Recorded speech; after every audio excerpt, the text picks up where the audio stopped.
তাকরাবুজ জিনা ইন্নাহু কানা ফাহিশাতান ওয়া সাআ সাবিলা। এই আয়াতটি কোরআনের সেই অংশ যেটি মহানবী সাল্লাল্লাহু আলাইহি সাল্লামের 10টি বিখ্যাত আদেশের শামিল। কিছু সাহাবী বলছেন এটি হচ্ছে মুসা আলাইহিস সালামকে দেয়া শিক্ষার মূলনীতিগুলোর অংশ। আবার মজার ব্যাপার হচ্ছে এই আয়াতটি যে সূরাতে তার নাম হচ্ছে বনী ইসরাইল, ইসরায়েলের সন্তানগণ। যাই হোক, এই বিশেষ আয়াতে আল্লাহ বলছেন তোমরা জিনা বা ব্যভিচারের নিকটবর্তী হও না, এটির ধারে কাছেও যেও না। তিনি এটা বলেননি লা তাজিনু, তোমরা ব্যভিচার করো না, ব্যভিচার করতে যেও না। তিনি বলেছেন তোমরা এর ধারে কাছেও যাবে না। অন্যভাবে বলা যায় এটা একটা কাজ এবং অনেকগুলো ছোট ছোট আচরণ যেগুলো কাজটির দিকে নিয়ে যায়। কাজটির একটি পরিধি আছে যা চারপাশে ঘুরতে থাকে এবং আপনি কাজটির ধারে কাছেও যেতে পারবেন না। যেই সংবেদনশীলতা নিয়ে কোরআনের ভাষা আল্লাহ রাব্বুল আলামিন ব্যবহার করেছেন, আমাদেরকে সেই ভাষা বুঝতে হবে যাতে আমরা আল্লাহর বিজ্ঞতার তারিফ করতে পারি এবং বুঝতে পারি কিভাবে তিনি আমাদের পরামর্শ দিচ্ছেন যাতে আমরা সমস্যাগুলো উতরে উঠতে পারি। আল্লাহ আযজা ওয়া জাল্লা আমাদেরকে বলছেন কিছু কাজ আছে যা করা হারাম নয়। আপনি এই কাজগুলোর দিকে আঙুল উঠিয়ে বলতে পারবেন না যে এই কাজগুলো করা ভুল, কিন্তু যখন আপনি এসব কাজে যুক্ত হয়ে পড়বেন তখন মহাকর্ষীয় ক্ষেত্রের একটা টান অনুভব করবেন, যেটা আস্তে আস্তে একটু একটু করে আপনাকে অবশেষে হারাম কাজের দিকে টেনে নিয়ে যাবে এবং অবশেষে কাজটা আপনাকে দিয়ে করাবে। আপনারা জানেন শয়তানের বিষয়ে আমরা একটা জিনিস জানি। আমি লক্ষ্য করেছি যে শয়তান অত্যন্ত দূরদর্শিতা সম্পন্ন। সে একবারে আপনাকে ধরে না, সে আপনার কাছে আসবে এবং আস্তে করে একটু একটু একটু একটু করে আপনাকে পথভ্রষ্ট করবে, যতক্ষণ না পর্যন্ত আপনার চরিত্র নষ্ট করতে পারে। শয়তান আপনার কাছে একবার এসে আপনাকে দিয়ে খারাপ কিছু করাতে পারে না। আপনারা জানেন আদম আলাইহিসসালামের এবং হাওয়া আলাইহিসসালামের গল্পেও, ইনশাআল্লাহ আমরা যখন সেই গল্পে যাব ওই গল্প থেকে কোরআনের জ্ঞান সম্পন্নতা সম্পর্কে আমরা জানব। যেভাবে শয়তান অগ্রসর হয়েছিল সূরাতুল আরাফে এটি বলা হয়েছে, শয়তান অবিরাম ভাবে সেটা একবারই করেনি। ধরুন শয়তান আসলো এবং বলল, হেই দেখো গাছটা কি চমৎকার, তাই না? এরপর সে চলে গেল। না না না না, সে এমনটা করেনি। সে চরমভাবে নিরন্তর ছিল।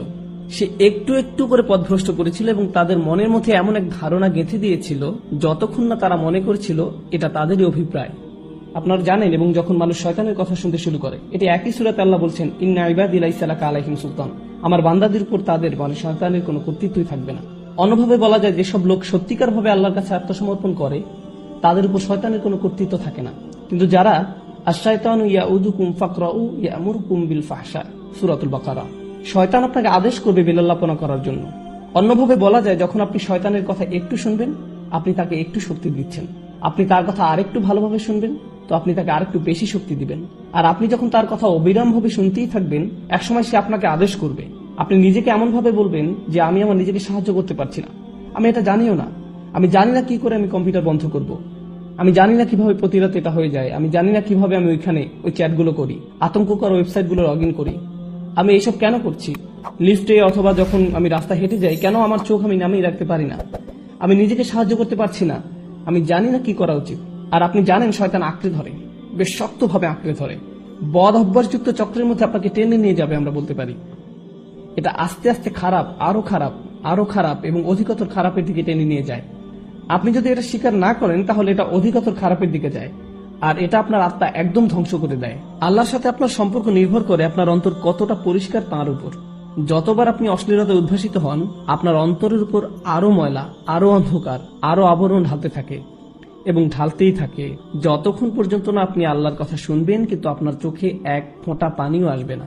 এটা আসবে না কারণ আপনার হৃদয় এতই কঠিনে পরিণত হয়েছে যে আপনি যত অনাবৃত অবস্থা দেখেছেন, যত পাপ করেছেন চোখ দিয়ে সবসময়, আর আপনি এটার গুরুত্বও দিচ্ছেন না।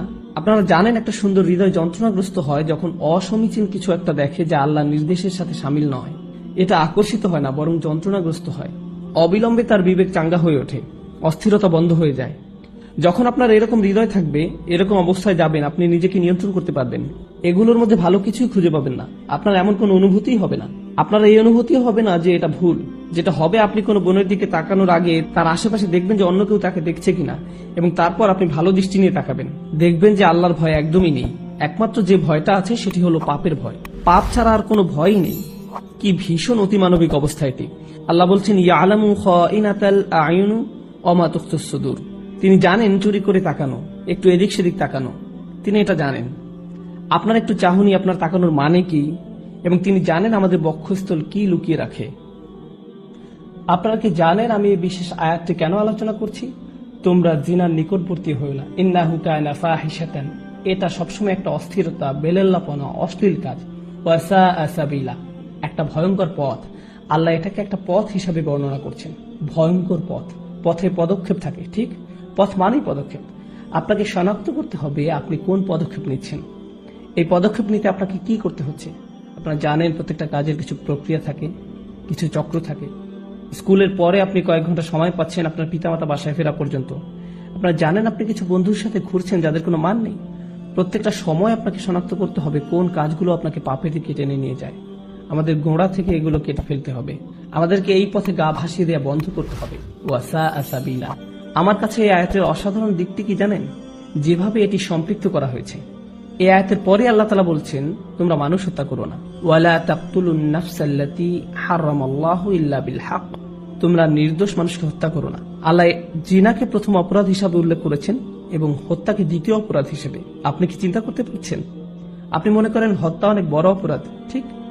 কিন্তু আল্লাহ বলছেন যখন আপনি অন্য মানুষের মর্যাদা লঙ্ঘন করবেন, এটি হচ্ছে ফাহশা। আপনি যখন মানুষকে নিয়ে এভাবে চিন্তা করবেন তখন আপনি নিজের এবং তার মর্যাদা লঙ্ঘন করবেন। আমরা যদি কাউকে হত্যা করি, আমরা তাকে শারীরিকভাবে হত্যা করি। আপনারা জানেন তার বেঁচে থাকার অধিকার লঙ্ঘন করি, আর ওটা হচ্ছে আত্মার হত্যা, ফাহশা। আর এটি হচ্ছে শারীরিক হত্যা, ফাতর। দুই রকমের হত্যা রয়েছে। তাই আল্লাহ তাআলা আত্মার হত্যার কথা প্রথমে বলেছেন। আমাদের সবার মান এত নিচে নেমে গিয়েছে যে একটা নতুন সিনেমা মুক্তি পেলে আপনি হয়তো অনেকগুলো ট্রেলার দেখে ফেলেছেন আর নিজেকে বলছেন, এখানে মাত্র একটা খারাপ দৃশ্য আছে। ব্যাপার না, এটি একটি PG-13। যেটা আগে PG-13 হওয়ার কথা ছিল, এখন সেটা PG। কাজে সব জায়গায় অশ্লীল দৃশ্য। এবং যে আত্মার মূল্য আমরা হারিয়ে ফেলেছি তার প্রতি আমাদের যত্নবান হওয়া উচিত।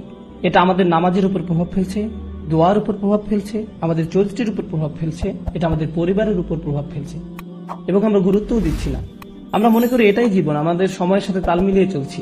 ঠিকই আছে, সবাই একই কাজ করছে, আমরা কি করতে পারি? তাই আপনি যেসব ছবি ফেসবুকে পোস্ট করছেন তার গুরুত্ব দিচ্ছেন না। আমি ফেসবুক ব্যবহার করা বন্ধ করে দিয়েছি। আমি বলছি না যে ফেসবুক ব্যবহার করা হারাম, আমি ব্যক্তিগতভাবে এটা ব্যবহার করতে পারছি না। আপনারা জানেন আমি এটা ব্যবহার করি না। আমি সামাজিকীকরণের জন্য কিছু একটা পোস্ট করলাম, কোনো ঘোষণা কিন্তু কিছু একটা শেয়ার করলাম, কিন্তু কিছু জিনিস দেখে আমি খুব মর্মাহত হয়েছি যে আপনি কিভাবে এটা করতে পারেন। আপনি একজন মুসলিম এবং কিভাবে আপনি এই ধরনের ছবি পোস্ট করতে পারেন? নিজের মর্যাদা নিজেই রাখুন, নিজের পরিবারের মর্যাদা বজায় রাখুন, নফসকে নিয়ন্ত্রণ করুন। চোখ দিয়ে তাকানো, চোখের জিনা থেকে বাকি সব শুরু হয়। অন্য সবকিছু এখান থেকে শুরু, অন্য সবকিছু চোখের জিনা থেকে শুরু। ইনশাআল্লাহ তাআলা আমি আপনাদের সাথে এই বিষয়ে ছোট ছোট টুকিটাকি কোরআন থেকে এই বিষয়ের উপর কিছু সংযুক্ত আয়াতের অংশ নিয়ে আরেকদিন আলোচনা করব। কিন্তু আজকে ইনশাআল্লাহ শেষ যে জিনিসটি আলোচনা করব তা হচ্ছে ফাহশা, যার অনুবাদ হচ্ছে লজ্জাহীনতা, উত্তেজনা, অশ্লীলতা। আরবি ভাষার কিছু নিয়ম আছে যেগুলো একই রকমের, ওয়াহাস এবং ফাহাস। ওয়াহাস মানে হচ্ছে বন্যপ্রাণী, ফাহাস মানে হচ্ছে যে বন্যপ্রাণীর মতো আচরণ করে। লজ্জাহীনতা এমন একটি আচরণ হিসাবে বর্ণনা করা হয়েছে যেটি বন্যপ্রাণীর আচরণের মতো। আল্লাহ মানবকুলকে মর্যাদাবান করেছেন। আদম আলাইহিস সালামের উপর যে শাস্তি দেওয়া হয়েছিল সেটা হলো তার জামা কাপড় খুলে ফেলা হয়েছিল। আমাদের আদি পিতামাতার জামা কাপড় খুলে ফেলা হয়েছিল। এটা আল্লাহর পক্ষ থেকে একটা শাস্তি ছিল এবং অবিলম্বে তারা বুঝতে পেরেছিলেন যে তাদের উচিত নিজেদের ঢেকে রাখা। তারা সমাজ থেকে নিজেদের ঢাকার শিক্ষা পাননি, সমাজ তাদেরকে লজ্জাহীনতার শিক্ষা দেয়নি। আপনারা জানেন আজকাল আমাদের নৃতত্ত্ববিদরা আপনাদেরকে শেখাবে যে আপনারা জানেন সমাজ আমাদেরকে জামা কাপড় দিয়েছে। এটা একটা সামাজিক যৌক্তিকতা যে আমরা ইতিহাস থেকে জামা কাপড় পরা এবং নিজেদের ঢেকে রাখার শিক্ষা পেয়েছি, কিন্তু প্রকৃতিগতভাবে আমাদের বন্যপ্রাণীর মতো থাকার কথা ছিল। আদম আলাইহিস সালাম সমাজ থেকে কিছু শিখেননি, তাকে আল্লাহ বিবেক দিয়েছিলেন এবং যখন তার কাপড় খুলে ফেলা হয়েছিল তিনি প্রকৃতিগতভাবেই তাড়াতাড়ি নিজেকে ঢাকার চেষ্টা করেছিলেন। আমাদের আদি পিতামাতা নিজেকে ঢাকার চেষ্টা করেছিলেন। আমাদের এমন মানুষ হওয়া উচিত যেন আমরা আমাদের নিজেদের ঢেকে রাখতে পারি এবং অন্যদের দিকে না তাকিয়ে অন্যদের মর্যাদা দিতে পারি। যদিও তারা নিজেদের মর্যাদা নিজেরা রাখতে না পারে, তবুও আমাদেরকেই তাদের মর্যাদা দেওয়া উচিত, কারণ ওরাও আল্লাহর সৃষ্টি। এবং আমাদের নিজেদের প্রতি সম্মিলিতভাবে মানবকুলের প্রতি বেশি সম্মান বোধ থাকতে হবে, তাদের দিকে না তাকিয়ে যেভাবে এক বন্যপ্রাণী অন্য প্রাণীর দিকে তাকায়। আল্লাহ আজ্জা ওয়া জাল্লা আমাদের আধ্যাত্মিকতা বৃদ্ধি করে দিন। চলতি আত্মিক সমস্যা যা আমাদেরকে চোখ নিচে নামিয়ে রাখতে দেয় না তা থেকে সুস্থ রাখুন এবং আল্লাহ আমাদেরকে অসৎ সঙ্গ, ওই অবস্থা, ওই সব কাজে সম্পৃক্ততা যেগুলো আমাদেরকে ভয়ঙ্কর ভয়ঙ্কর পথের দিকে টেনে নিয়ে যায় তা থেকে বিরত রাখুন। আল্লাহ আজ্জা ওয়া জাল্লা আমাদের শুদ্ধ সুস্থ আধ্যাত্মিক জীবনের পথ পরিষ্কার করে দেন এবং সহজ করে দিন। বারাকাল্লাহু লি ওয়া লাকুম। আসসালামু আলাইকুম কোরআন উইকলি। আসসালামু আলাইকুম কোরআন উইকলি। নবী করিম সাল্লাল্লাহু আলাইহি সাল্লাম আমাদেরকে বলেছেন, যে লোক অন্যকে ভালো কাজের দিকে নির্দেশ দেয় সেও ওই ভালো কাজের সওয়াব পাবে। আমাকে অনুগ্রহ করুন এবং আপনাদের সবাইকে অনুগ্রহ করুন, এই ভিডিও থেকে যদি ভালো কিছু পেয়ে থাকেন তাহলে ভালোটা শেয়ার করুন, বন্ধু এবং পরিবারের সাথে শেয়ার করুন, সওয়াব পান। এটি অত্যন্ত সুন্দর একটি প্রকল্প। আমি সত্যিকার অর্থেই কোরআন উইকলি সফলভাবে চালানোর জন্য সবাইকে তারিফ করছি। আমি দোয়া করছি যাতে আল্লাহ তাদেরকে আরো বেশি বেশি করে রহমত দান করেন, তারা আরো ভালো ভালো কাজ করুক। আল্লাহ বলছেন, যারা মানুষের প্রতি কৃতজ্ঞতা জানায় তারা আল্লাহর প্রতি কৃতজ্ঞতা জানায়। মহানবী সাল্লাল্লাহু আলাইহি সাল্লামের হাদিস থেকে আমরা এই শিক্ষা পাই, আমাদের অবশ্যই ভালো কাজের তারিফ করতে হবে। অন্যের ভালো কাজের তারিফ করা একই সাথে আল্লাহর কথা ছড়ানো মানে তাদেরকে আরো বেশি সওয়াব পেতে সাহায্য করা, নিজেদেরকে আরো বেশি সওয়াব পেতে সাহায্য করা।